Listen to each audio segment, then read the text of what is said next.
Hello, I'm Adam Canning and I'm at BBC Gardeners World Live 2017 because I'm here to showcase the wild side of this glorious show. As I'm in Claudia de Jong's garden, let's start with Frances Tophill. Well, where I live, I haven't got a lot of space to garden and it's quite exposed to the sea, so I have to garden quite carefully. Lots of things don't survive the winter. But what I always do is I always grow wildflowers from seed every year and put them out in containers to bring in the bees as much as I can and as many things for the birds as I can, because there are actually some pretty good birds where I am. It's the most wildlife there is. It's the rock samphire that grows really well where I am. Where I grew up it was marsh samphire, now it's rock samphire, and the flies absolutely love it. It brings in loads of insects. So I feed on it all through the spring before it flowers and use it in stir fries and things. It's got an amazing flavour, and then once it flowers all the flies and all the insects come in and use the flowers, and then I leave it for them. So yeah, it's a really good plant. So what would you say is your favourite wildlife visitors to your garden then? Is it the bees, the birds, or...? I am a big fan of insects. I'm a big campaigner for the bees, and so I try and plant as much as I can. But there's always birds of prey in the garden, which is such a treat for me.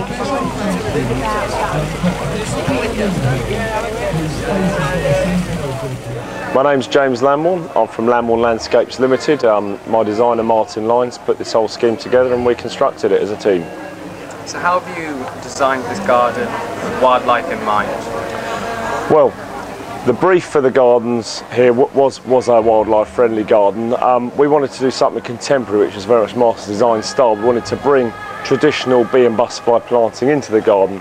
So we picked these beautiful white salvia, the morosa, the jasmine, the eryngium, which are really attractive to bees, which a lot of people aren't actually that aware of, agapanthus, astrantia, I haven't said it already, just lots and lots of bee and butterfly friendly plants with these wonderful little bug houses here for nesting houses for insects, just constructed purely out of the offcuts of timber with bamboo canes fitted into drilled up. So what was your award?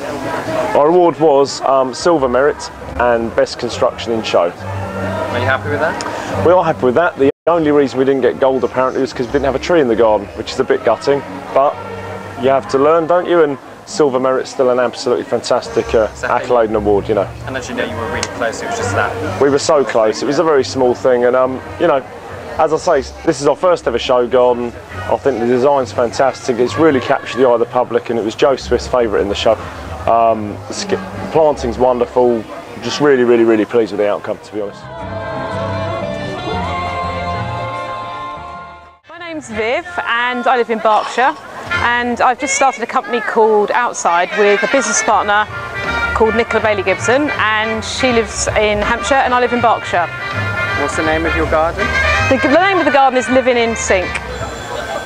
So how have you designed the garden with wildlife in mind?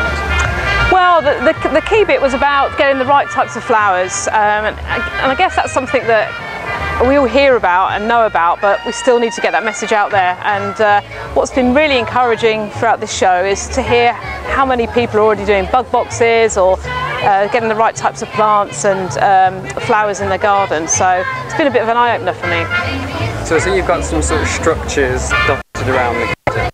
Now obviously they're bug hotels. Are they made out of reclaimed material? Yeah, all the bug boxes and the cycle shed and the place to keep the dustbins are all made out of recycled pallets. And Artemis, who are the landscapers that built the garden, built everything here. So and all we did was actually just rub all the pallets down a bit, so they just got that bit more of a worn look.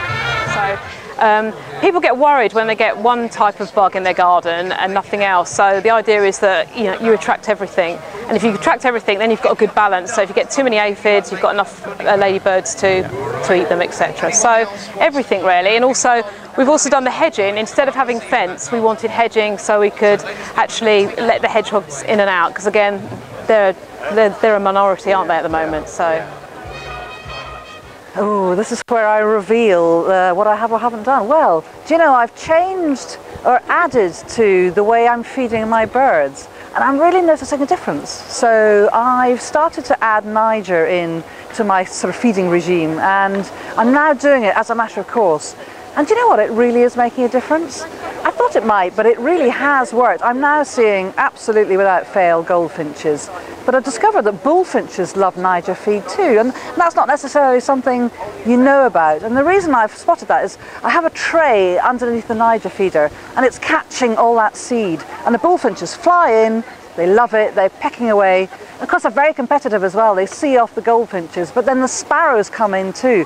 So there's this little tussle going on over Niger, and I've really not seen that before. So I absolutely say try Niger. It works, it's brilliant. And I've also added in mealworms to the feed. And again, that's bringing in, particularly now it's sort of fledgling time, it's bringing in lots of robins particularly, but I can see the sparrows going in there too. And so it's a kind of great pit stop for them. So for me, I think it's really just being about remembering to do it consistently and just making sure I vary what I offer them as well. I've had to stop serving up peanuts though, because I found this summer the jackdaws have just been all over them. And I don't mind that, but they're actually bullying away the small birds. So, you know, I've just got to kind of take a decision. I'll maybe feed them again in the winter. I'll put the peanuts out in the winter, and then that way I can see the woodpeckers coming in. But I've just had to sort of give up on that and change what I feed. So that's something that comes and goes, but you know, so just it's about variety. So I'm finding something that replaces the peanuts with a bit of variety. So have you installed that pond yet? Oh, now I seem to remember last year my grand plan was a pond. I've got to admit, no, I haven't managed to get, it's like so many of us, so busy, I haven't managed to really kind of nail that design. Probably because I'm trying to be really purist about it, and actually I just need to get on and dig it. But you know what I have discovered? I've got the real cheat's guide to ponds, because just through sheer kind of, and I've got to admit it, laziness, I discovered just putting some trays out, which I literally just left there by accident one time, and they filled up with rainwater, and I suddenly realised the blackbirds were just bathing away in it. It's just a seed tray, nothing special. And so I started putting a couple more of those out, and I just tuck them back of borders, and they're tucked out of the way, and I know the birds are using them, and honestly it's a really easy, quick way to get fresh water into your garden.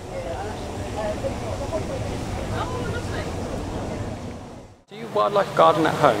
Well, yeah, I love having wildlife in my garden, particularly the birds. I always encourage birds in because they're part of that sort of natural balance between what's eating my plants and then the birds eating the aphids or whatever it is. So it's kind of like a win-win. So what have you done in your garden for wildlife? Well, specifically, the best thing I've ever done, and this is what most people do, is put a pond in.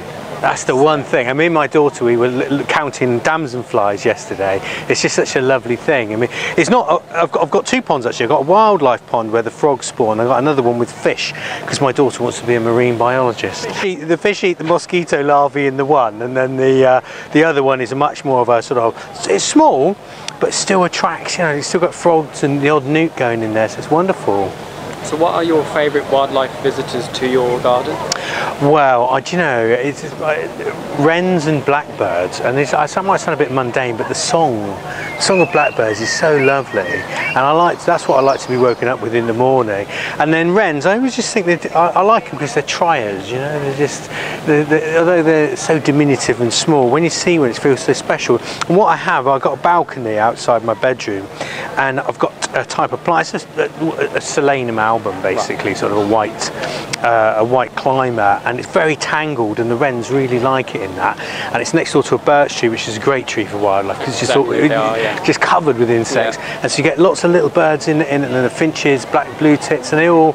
But it's one of those things. That's the wonderful thing about having nature in the garden is that you don't notice it first. You have to stop, and the very thing of stopping just settles you down, doesn't it? And you sort of feel at one, and then you start to notice the number of birds on the birch tree. So yeah, that's the kind of thing I do. Stand around, Adam. Thank you very much. Nice to meet you. Nice Cheers. To meet you. Thank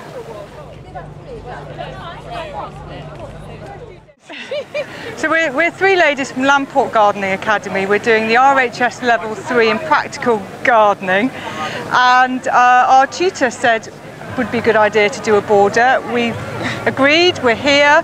This is Helen. Hello. This is Emma. Hello. And we've come together, and the brief for the garden was to show the difference in gardening over the last 50 years. So we've created a 1967 border and a 2017 border. We're all very passionate about wildlife. Helen, you work? I work at an environmental education centre in Cambridgeshire. So obviously visiting children and encouraging them to look after the environment and learn about it. And I'm an avid beekeeper with Eat Natural Hive. And I just love gardening. But you work in a forest school? Well, I do work in a forest school, yeah. That's true. Yeah, so we're all passionate about being outside and getting kids interested in gardening and wildlife. And so this side is very much geared to wildlife, with our lovely bug hotel that Helen constructed with her children at home.